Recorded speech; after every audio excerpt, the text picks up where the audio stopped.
If a collapse is possible, prevention is not optional. The absence of casualties should not be mistaken for success.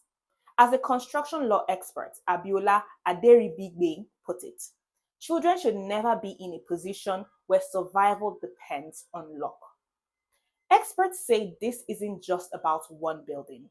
It points to systemic failures, such as weak enforcement of construction standards, fragmented inspections, poor maintenance culture, and no binding national framework for public buildings.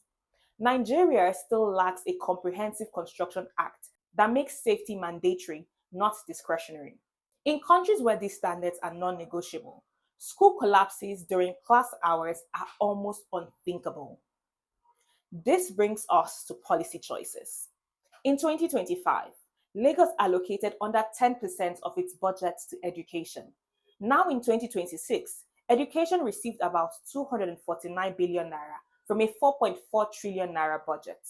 The money increased, but incidents like Ikorodu show that maintenance and safety still lag behind spending headlines. Budgets focus heavily on new infrastructure, big capital projects, but existing public schools aging, overcrowded, and stressed are where the risk lives. When classrooms fail, it is not just bricks and concrete, it is trust in government and the right to education. Children and teachers should never have to rely on split second instincts to survive. Parents should not fear sending their children to school, and budgets should translate into secure learning environments, not headlines about near tragedies. Here is what should happen next. First, immediate inspections of all public school buildings. Two, clear timelines for demolition and reconstruction of unsafe classrooms.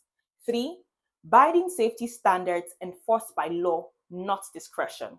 And finally, transparent reporting on infrastructure spending and impacts.